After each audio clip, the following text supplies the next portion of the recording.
Assalamualaikum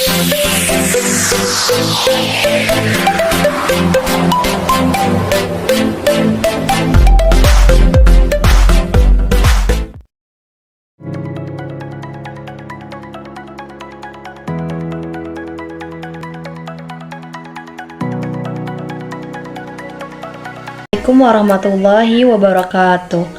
Perkenalkan, saya Puput Najwa dengan NIM 211301137 selaku anggota kelompok 4. Baiklah, di sini kami akan mempresentasikan tugas presentasi kelompok dalam mata kuliah Ilmu Falak yang membahas tentang aliran-aliran dalam ilmu falak serta tokoh-tokoh ilmu falak.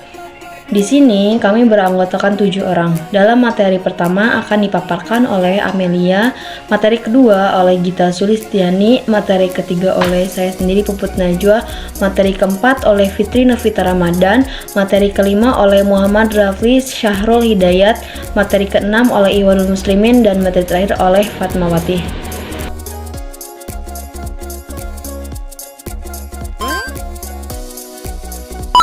Baik, di sini untuk pembahasan pertama langsung saja mengenai macam-macam dari aliran ilmu falak. Di sini ada 6 bagian. Yang pertama yaitu matlak global, lalu matlak wilayatul hukmi, lalu ijtima semata, keempat ijtima qoblal guru, lalu kelima wujudul hilal, lalu yang keenam imkanur ruqyah. Lalu mengenai matlak global, sebenarnya sebuah produk lama yang pernah dibahas oleh imam mazhab, tapi yang paling sering dipakai pada zaman itu belum sekeren pada zaman sekarang, modern atau modernisasi ini ya. Sehingga pada zaman imam mazhab hanya disebut dengan istilah matlak saja. Namun ketika zaman sudah mulai canggih atau maju, peralatan ruqyat mulai semakin canggih, sehingga istilah-istilah dalam kemajuan ilmu falak sedikit demi sedikit mulai disempurnakan. Lalu, menurut terminologi ilmu falak, matlak adalah batas daerah berdasarkan jangkauan yang dilihatnya hilal, atau dengan kata lain, matlak adalah batasan geografis keberlakuan ruqyat. Atau dapat juga dikatakan matlak adalah tempat munculnya hilal di suatu tempat, namun berlaku pada tempat lain, atau dalam istilah lain, istilah matlak juga dipergunakan sebagai tunjuk waktu kemunculan fajar, sebagai perbedaan hari atau permulaan senjakala. Sehingga matlak global ini sebagai suatu istilah yang muncul pada zaman modern. Sementara matlak global juga ada yang menyebut dengan ruqyat global. Ruqyat global inilah yang banyak dibahas oleh imam mazhab. Di antaranya yaitu imam mazhab Maliki, Hanafi, dan Hanbali. Menurut Imam Malik, apabila penduduk kota Basrah atau Irak melihat hilal Ramadan, lalu berita itu disebarkan sampai Kufah, Madinah, dan Yaman, maka kaum muslimin di kota-kota itu wajib berpuasa berdasarkan ruqyat tersebut. Jika berita itu datangnya terlambat atau sesudah fajar, maka mereka harus melakukan qada puasa. Sebagian mengikut mazhab Maliki, diantaranya Ibnu al-Majisyun, menambahkan syarat ruqyat itu harus diterima oleh khalifah. Menurut Hanafi, bahwa perbedaan matlak tidak dapat dijadikan pegangan. Penduduk di negeri timur atau sebelah timur Madinah harus mengikuti ruqyat kaum muslimin yang ada di sebelah barat atau sebelah barat Madinah, asalkan ruqyat itu sah dan dapat diterima menurut syarat.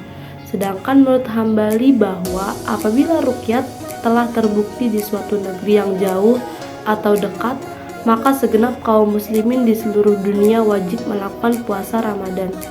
Ketika bicara hisab saja, maka pasti ditanyakan mengenai data apa yang digunakan, metode apa yang dibahas dalam menghitung, dan siapa yang menghitung. Akan tetapi, untuk pembahasan perpaduan antara ruqyat dan hisab, tampaknya belum ada yang dapat memadukan dua hal itu. Matlak yang didasari pada teori dasar yang ada dalam Al-Quran. Bulan-bulan Islam dari segi ibadah diperkirakan menurut perjalanan bulan, dari mulai nampak hilal dan diakhiri dengan berakhirnya bulan. Firman Allah Subhanahu wa Ta'ala yang artinya, Mereka bertanya kepada engkau tentang hilal. Katakanlah, dia itu adalah menentukan waktu-waktu bagi manusia. Dan Haji Al-Baqarah ayat 189. Allah Subhanahu wa Ta'ala mengharuskan kita mengetahui perjalanan bulan dari manzilah ke manzilah yang lain, karena dengan dialah diketahui musim haji, manazil, bulan Ramadan dan bulan Muharram. Jika dengan bulan kita menentukan awal dan akhir bulan, maka matahari kita pergunakan untuk mengetahui waktu ibadah harian atau ibadah yaumiyah. Puasa mula-mula dari fajar menyingsing hingga terbenam matahari. Waktu-waktu salat juga dikaitkan dengan perputaran bumi sekitar matahari. Waktu zuhur mulai tergelincir matahari. Sedangkan asar dari mulai terjadi bayangan sesuatu pada bayangan atau 2 kali sepanjang bayangan itu. Matahari dan bulan berbeda-beda matlaknya menurut perbedaan letak negara dan benua. Kadang-kadang ketika matahari sedang memanjat sinarnya sesuatu daerah, maka daerah yang lain sedang diselimuti malam yang gelap. Demikian juga bulan. Selanjutnya matlak wilayatul hukmi, pembahasan ilmu falak yang terkait dengan penentuan awal bulan Qamariyah memang menjadi persoalan yang cukup kompleks. Persoalan yang banyak muncul serta dapat dikatakan sebagai masalah rutin setiap tahun adalah kapan akan terjadi tanggal 1 bulan baru Qamariyah. Hal inilah yang mengundang inisiatif keilmuan yang berkaitan dengan ilmu astronomi serta lintas disiplin ilmu lain bergerak untuk menyumbang pemikiran terhadap perdebatan tanggal 1 bulan Hijriyah. Terkait dengan kapan akan terjadi bulan baru, ilmu perbintangan yang secara spesifik membahas tentang letak geografis masing-masing negara yang secara dominan dapat berpengaruh dalam proses penentuan terjadinya tanggal 1 bulan baru itu. Mengapa itu dapat terjadi? Bahwa negara mempunyai kewenangan untuk mengatur bahkan menentukan kapan akan terjadi tanggal 1 bulan baru. Kewenangan itu sangat beralasan karena tidak semua negara dapat melihat bulan baru seperti yang dialami dan dilihat oleh penduduk negara tersebut. Perbedaan jarak lihat itulah disebabkan masing-masing negara mempunyai ukuran geografis yang berbeda-beda. Oleh karena itu, tidak sama jarak lihat antara negara dengan negara lainnya, tergantung dengan jarak geografinya. Selanjutnya, ijtimah semata. Ijtimah semata sebagai istilah yang menunjukkan definisi dari kata ijtimah tanpa ada tambahan istilah lain, sementara kata semata sebagai kata penjelas dari kata ijtimah. Bahkan istilah ijtimah semata ini ada yang mengatakan dengan istilah ijtimah murni yang mempunyai arti yang sama dengan pengertian ijtimah semata. Pelaksanaan penentuan awal bulan Qamariyah memang sangat terkait dengan peristiwa sejajarnya bumi, bulan, dan matahari dalam satu bidang atau dapat juga disebut dengan ijtimah. Namun di dalam kriteria penentuan awal bulan Qamariyah itu hanya melihat peristiwa ijtimah saja tanpa memperhitungkan kriteria posisi bulan. Untuk itulah ijtimah dijadikan sebagai tolak ukur dan pembatas dalam pergantian awal bulan Qamariyah. Aliran ini sebagai salah satu aliran yang ada di Indonesia yang pernah ada sejak munculnya kriteria ijtimah qoblal ghurub, ijtimah qoblal nisfun nahar, ijtimah nisful lail, wujudul hilal, dan imkan nurur ruqyat. Selanjutnya, ijtimah qoblal ghurub. Ijtimah qoblal ghurub berasal dari kata ijtimah dan qoblal ghurub yang artinya ijtimah sebelum matahari terbenam. Aliran tersebut melibatkan saat ijtimah dengan matahari sebelum terbenam. Maka pada malam itu dianggap memasuki bulan baru, new moon, yang artinya peristiwa awal bulan terjadi setelah terjadi ijtimah sebelum matahari terbenam. Oleh karena itu, hal tersebut diasumsikan bahwa bulan Qamariyah dimulai sejak maghrib. Aliran ijtimah qoblal ghurub merupakan aliran yang tidak mempermasalahkan ruqyat dan tidak memperhitungkan posisi hilal dari ufuk. Yang terpenting, ijtimah terjadi sebelum matahari terbenam meskipun hilal masih di bawah ufuk, maka pada malam saat itu dapat dikatakan memasuki bulan baru. Berdasarkan surat Yasin ayat 40 yang artinya, tidaklah mungkin matahari mendapatkan bulan dan malam pun tidak dapat mendahului siang, dan masing-masing beredar pada garis edarnya. Para ahli hisab mengartikan bahwa penentuan awal hari atau tanggal terjadi pada saat matahari terbenam. Pendapat tersebut dikuatkan dengan praktik ruqyat yang dilakukan oleh para sahabat pada masa Rasulullah SAW. Para sahabat melakukan ruqyat sebelum matahari terbenam. Bisa juga dikatakan pada saat pergantinya siang dan malam. Maka dapat ditarik kesimpulan bahwa pergantian tanggal dan hari terjadi saat matahari terbenam. Wujudul hilal. Wujudul hilal berarti hilal sudah terwujud. Ilmu falak mengartikan bahwa wujudul hilal adalah matahari terbenam terlebih dahulu sebelum bulan walaupun hanya beda 1 menit atau kurang yang diukur dari Aries sampai benda langit yang dituju dengan cara pengukuran yang berlawanan dengan arah jarum jam. Atau dapat dikatakan dengan kata lain, wujudul hilal adalah kriteria suatu metode untuk penetapan tanggal awal bulan Komariah. Wujudul hilal merupakan metode yang tidak hanya mendeskripsikan hilal saja, namun dengan berbagai maksud akurat di sini melalui pengukuran ketinggian hilal di atas ufuk marai yang disesuaikan dengan data matematis yang merupakan hasil dari proses perhitungan. Oleh karena itu, wujudul hilal tidak terpengaruh kondisi polusi, cahaya, cuaca, atau faktor alam lainnya, dan bisa jadi terlihatnya hilal tidak berhubungan sama sekali dengan ketinggian hilal. Imkanu ruqyat memiliki arti kemungkinan dapat dilihat. Metode ini memberikan hubungan metode ruqyatul hilal. Metode ini merupakan metode yang menetapkan tanggal awal bulan Komariah berdasarkan keberhasilan ruqyat hilal oleh mata yang terlebih dahulu diperhitungkan. Ada beberapa tokoh ilmu falak atau astronomi sebelum Islam. Yang pertama itu ada Aristoteles. Aristoteles lahir di Stageira di semenanjung Chalcidice di Trace atau bahkan pada tahun 384 SM dan meninggal di Chalcis pada tahun 322 SM. Setelah kematian ayahnya, ia pindah ke Athena dan belajar dengan Plato di akademi selama 20 tahun. Beliau merupakan salah satu ilmuwan dan filsuf terkenal pada masanya hingga saat ini. Yang kedua itu ada Thales. Tanggal lahir dan kematiannya tidak diketahui secara pasti, namun banyak yang memperkirakan ia hidup antara tahun 625 hingga 545 SM.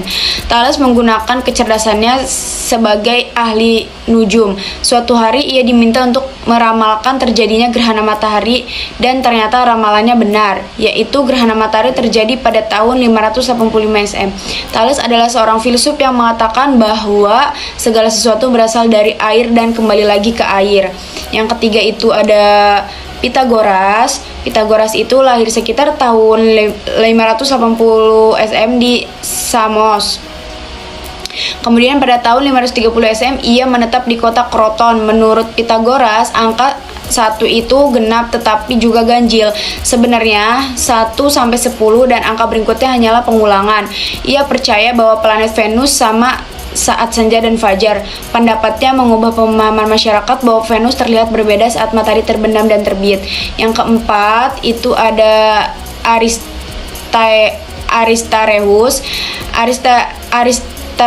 Aristarchus adalah seorang ilmuwan yang meneliti astronomi. Ia memiliki penelitian dengan mengukur jarak bumi ke bulan dan jarak bumi ke matahari. Kesimpulan hasil penelitian menunjukkan bahwa jarak bumi dan matahari lebih jauh dibandingkan jarak bumi dan bulan. Yang kelima itu ada Hipparchus. Hipparchus adalah seorang ilmuwan yang mempelajari ilmu pengetahuan astronomi. Teori yang dia ajukan adalah peredaran matahari dan bulan. Yang keenam ada Claudius Ptolemeus. Satu dari teori yang dibangunnya adalah teori geosentris yang kemudian dibantah oleh Al-Biruni dengan memunculkan teori baru yang disebut dengan heliocentris. Claudius Ptolemy menulis buku tentang astronomi berjudul Almagest, mencakup 13 digit. Dalam buku itu katanya bumi sebagai pusat alam semesta, sedangkan matahari, bulan, dan planet lainnya hanya mengorkit bumi. Yang ketujuh itu ada Zhang Heng. Ia menganalogikan langit seperti telur dan bumi itu kuning. Telur langit itu besar dan bumi itu kecil. Ia berpendapat bahwa langit mempunyai cangkang dan telurnya dan bagian luarnya memang tahan lama, namun bukan berarti cangkang kerasnya menjadi batasnya semesta. Alam semesta yang berada di luar cangkang keras merupakan jarak ruang dan waktu tidak terbatas. Yang terakhir ada Satpata Brahmana. Menurut Satpata, matahari selalu diam dan berada di tempat yang tidak berubah. Pengertian ini menjelaskan bahwa matahari tidak bergerak atau diam, sedangkan bumi bergerak mengelilinginya. Kemudian Satapata berkata bahwa matahari lebih besar dari bumi, dan pandangan ini mempengaruhi pemahaman teori heliosentris. Tokoh-tokoh ilmu falak pada masa Islam. Yang pertama, Abu Ja'far bin Muhammad Ibn Musa al-Khawarizmi pada tahun 780 sampai 847 Masehi. Dan yang kedua, Abu Abbas bin Muhammad bin Khotir al-Farghani pada tahun 813 sampai 881 Masehi. Dan yang ketiga, Abu Abdullah Muhammad bin Jabar bin Ismail al-Batani pada tahun 859 sampai 929 Masehi. Dan yang keempat, Abu Al-Qasim Muhammad bin Abdullah bin Umar al-Ghafiqi al-Andalus bin Safar wafat pada tahun 1070 Masehi. Dan yang kelima, Abu Ja'far bin Muhammad Abu Mas'ur al-Baqi wafat pada tahun 272 Hijriah atau 885 Masehi. Dan yang keenam, Abu Raihan Muhammad bin Ahmad al-Biruni pada tahun 973 sampai 1084 Masehi. Dan yang ketujuh, Abu Ja'far Muhammad bin Hasan al-Khazini pada tahun 900 sampai 971 Masehi. Dan yang ke-8, Ismail Fasya bin Sulaiman al-Falaki al-Misri pada tahun 1825 sampai 1900 Masehi. Dan yang ke-9, Abu Hasan Ali bin Abi Sa'id Abdurrahman bin Yunus As-Sadafi. Dan yang ke-10, Abu Yusuf Yakub bin Ishaq al-Kindi. Dan yang ke-11, Abdurrahman bin Umar As-Sufi pada tahun 903 sampai 986 Masehi. Dan yang ke-12, Abu Muhammad Jabir bin Aflah wafat 1150 Masehi. Yang ke-13, Syamsuddin Abu Abdullah Muhammad bin Mahmud al-Khalili. 14, Habasi ibn Abdullah al-Arwazi al-Hasib wafat pada tahun 835 Masehi. Dan yang ke-15, Muhammad bin Ibrahim al-Fazari wafat pada tahun 796 Masehi. Nah, yang ke-16, Abu Ali Muhammad bin Al-Hasan bin Hasham. 17, Nasaruddin Muhammad At-Tusi wafat pada tahun 1201 sampai 1274 Masehi. Dan yang ke-18, Muhammad Targhai bin Shah ul-Bek pada tahun 1394 Masehi sampai 1449 Masehi. Dan yang ke-19, Muhammad bin Yahya bin Ismail bin Abbas Abu Wafa al-Bujazani pada tahun 940 sampai 988 Masehi. Dan yang terakhir ada Al-Hakim al-Maghribi. Baik, tokoh-tokoh astronomi Eropa. Eropa adalah wilayah yang sangat dipengaruhi oleh astronomi Islam. Pengaruh astronomi Islam mencapai Eropa melalui Andalusia dan Sisilia. Dahulu bangsa Arab mempelajari ilmu astronomi Babilonia, Yunani, Persia, dan India, serta mengembangkannya hingga mencapai kemajuan yang sangat pesat, bahkan menjadi peradaban Islam. Baik, selanjutnya terdapat beberapa tokoh yang berperan penting dalam ilmu falak, yakni tokoh astronomi Eropa. Yang pertama ada Nicolaus Copernicus, yang merupakan salah satu astronom yang berasal dari Polandia, yang dikenal karena teorinya tentang heliosentris, yang menyatakan bahwa matahari adalah pusat dari tata surya dan planet-planet bergerak mengelilinginya. Selanjutnya ada Galileo Galilei, yang merupakan salah satu seorang astronom Itali yang melakukan penemuan penting seperti pengamatan bulan Jupiter, sabuk planet Saturnus, dan hukum jatuh bebas yang merubah pandangan dunia tentang alam semesta. Selanjutnya ada Johannes Kepler, yang merupakan salah satu seorang astronom Jerman yang mengembangkan 3 hukum gerakan planet yang dikenal sebagai hukum Kepler, yang menjelaskan orbit planet-planet dalam tata surya. Selanjutnya ada Edmund Halley, yang dimana seorang astronom Inggris yang dikenal karena memprediksi kembalinya komet yang sekarang dikenal sebagai komet Halley. Selanjutnya ada James Bradley yang merupakan salah satu seorang astronom yang berasal dari Inggris yang melakukan pengamatan tentang aberrasi bintang yang membantu memperkirakan kecepatan cahaya. Selanjutnya ada Tycho Brahe yang merupakan salah satu seorang astronom yang berasal dari Denmark yang mengumpulkan data pengamatan tentang bintang yang sangat akurat dan menyediakan dasar bagi penelitian Johannes Kepler. Selanjutnya ada Sir Isaac Newton yang merupakan salah satu seorang ilmuwan yang berasal dari Inggris yang mengembangkan hukum gravitasio universal dan hukum gerak yang memiliki dampak besar dalam pemahaman tentang gerakan planet dan objek di alam semesta. Selanjutnya ada James Gregory yang merupakan salah satu seorang astronom yang berasal dari Skotlandia yang mengembangkan teleskop reflektor pertama yang membantu dalam pengamatan astronomi. Yang terakhir ada Tobias Mayer yang merupakan salah satu seorang astronom Jerman yang membuat kontribusi dalam pemahaman tentang gerak bulan dan perhitungan tabel ekonomi atau astronomi yang akurat. Dari kesembilan tokoh astronomi dari Eropa tersebut, semuanya memiliki kontribusi yang sangat penting dalam ilmu falak. Selanjutnya, tokoh-tokoh astronomi atau ilmu falak yang dari Malaysia dan Brunei. Yang satunya ada Abdul Ghani bin Saleh yang lahir di Kampung Raya Keladi, Kuala Terengganu di Malaysia, yang dimana ia dikenal sebagai orang yang menekuni dunia perikanan dan kemudian melalui ketekunan dan kegigihannya dalam mempelajari. Baik, selanjutnya tentang tokoh-tokoh ilmu falak atau ilmu astronomi dari Malaysia dan Brunei, yang dimana salah satunya ada Abdul Ghani bin Saleh yang merupakan salah satu tokoh yang pertama kali menekuni dunia perikanan dan kemudian melalui ketekunan dan kegigihannya dalam mempelajari ilmu astronomi, beliau dikenal sebagai ahli falak yang sangat handal. Kemudian ada Abdul Wafahim yang dikenal karena menetapkan tanggal kemerdekaan Malaysia yaitu tanggal 31 Agustus 1957. Kemudian ada Abdurrahman bin Hussein yang berperan penting dalam pendirian dan pengembangan Persatuan Falak Syariah Malaysia.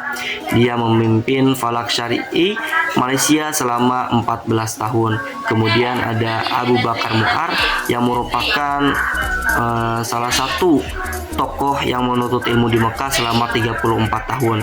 Kemudian ada Baharuddin bin Ismail yang merupakan salah satu tokoh yang terkenal karya-karya dalam bidang astronomi dan ilmu falak, astrologi, teori praktek, dan perhitungan dan kriteria kemunculan anak bulan di Malaysia. Selanjutnya ada Muhammad Lazim bin Matali, dan selanjutnya ada Haji Omar Ismail yang merupakan salah satu tokoh yang belajar di Mekah selama 12 tahun. Kemudian ada Kasim Bahali, karena kemampuannya di bidang astronomi ia diangkat menjadi anggota proyek observatorium yang ada di Yordania. Kemudian ada Muhammad Bias yang merupakan salah satu tokoh yang gagasannya yaitu garis bulan antarbangsa atau International Lunar Deadline, yang menurutnya kalender Islam bukan hanya persoalan keilmuan yang dikaitkan dengan ibadah, namun harus juga dikaitkan dengan kekuatan politik. Beliau juga berkata dunia muslim membutuhkan Julian untuk menyatukan kalendernya. Kemudian ada Muhammad Khair bin Haji Muhammad Taib, kemudian ada Wan Muhammad Sogir Abdullah, dan kemudian ada Wan Sulaiman bin Wan Sidik. Selanjutnya yaitu ada nama-nama tokoh yang falak yang ada di Indonesia. Yang pertama ada Ahmad Khatib Minangkabau. Beliau mempunyai kitab Raudhah Al-Husab fi Ilmi Al-Hisab. Yang kedua ada Muhammad Tahir bin Muhammad Jalaluddin Al-Falaki. Salah satu buku yang beliau tulis yaitu menjelaskan tentang penanggalan Hijriyah dan persamaannya dengan penanggalan Masehi. Yang ketiga ada Abdurrahman bin Ahmad Al-Misri. Yang keempat ada Muhammad Mansur. Yang kelima ada Muhammad Muhajirin Ansar Al-Dari. beliau menciptakan teknologi dan wadah Ruqyatul Hilal untuk melihat kemunculan hilal. Yang keenam ada Syekh Muhammad Arsyad Al-Banjari. Yang ketujuh ada Turaihan Al-Juhuri Al-Sharawi. Yang kedelapan yaitu ada Salamun Ibrahim. Yang kesembilan ada Zubair Umar Al-Jalani. Yang kesepuluh ada Kiai Haji Ahmad Dahlan. Yang 11 ada Muhammad Wardan di Poningrat. Kemudian yang ke-12 ada Muhammad Jamil Jambak. Yang ke-13 ada Sa'aduddin Jambak. Semasa hidupnya beliau sering sekali disebut sebagai mujadid ilmu falak karena selalu mengajarkan kepada mahasiswa-mahasiswa mengenai teori-teori ilmu falak. Kemudian yang ke-14 yaitu ada Abdurrahim. Salah satu karya beliau yang berkaitan langsung dengan ilmu falak yaitu ufuk mar'i sebagai lingkaran pemisah terbit dan terbenamnya benda-benda langit. Kemudian yang ke-15 ada Susiknan Azhari. Yang ke-16 yaitu ada Kiai Haji Banaji Akil.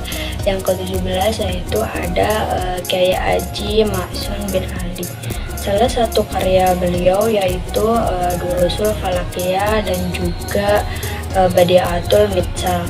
Kemudian yang ke-18 ada Kiai Haji Rifan. Yang ke-19 ada Kiai Haji Abdul Jalil. Yang ke-20 yaitu ada Kiai Haji Ibrahim Husain. Karya beliau yaitu penetapan awal bulan Ramadan dan juga Syawal. Ke-21 yaitu ada Kiai Haji Ahmad Badawi. Yang ke-22 yaitu ada Haji Muhammad Bidran Hadi. Yang ke-23 yaitu ada Haji Basit Wahid. Kemudian 24 yaitu ada Farid Ruskanda. Salah satu karya yang beliau terbitkan yaitu Ibtek untuk menjembatani perbedaan antara ruqyah dan juga hisab. Dan yang terakhir yaitu ada Muji Raharto. Karya beliau yaitu Sumber Keagamaan Penanggalan Islam. Jadi dapat disimpulkan dari materi yang kita paparkan sebelumnya yaitu secara historis keterkaitan antara ilmu falak dan juga agama termasuk Islam memerankan peranan yang sangat urgent keberadaannya karena pada dasarnya ilmu falak itu muncul sesuai dengan kebutuhan manusia. Adapun salah satu aspek dari kemunculan ilmu falak yaitu dengan rasa kekaguman karena pada dasarnya manusia adalah makhluk yang memiliki rasa kagum terhadap apa-apa yang diciptakan oleh Sang Pencipta, seperti kagum kepada matahari, bumi, diri sendiri, dan lain sebagainya. Adapun pendekatan teori ilmu falak yang dilakukan yaitu dengan cara pendekatan perkembangan ilmu pengetahuan. Dengan hal tersebut, kita dapat memposisikan metode hisab tradisional dengan perkembangan ilmu falak dan juga dapat menjawab dari persoalan umat pada masanya. Ilmu falak juga merupakan dasar, landasan, dan juga pijakan utama untuk merumuskan persoalan hisab yang lebih akurat. Selain itu juga ada banyak beberapa tokoh yang tersebar di berbagai negara dalam mengaplikasikan ilmu falak yang memang sangat berpengaruh bagi kehidupan. Baik, mungkin hanya itu yang dapat disampaikan dari kelompok 4 mengenai aliran-aliran dalam ilmu falak dan juga tokoh-tokoh dalam ilmu falak. Semoga sedikit dan banyaknya bisa bermanfaat untuk kita semua. Sekian, terima kasih. Wassalamualaikum warahmatullahi wabarakatuh.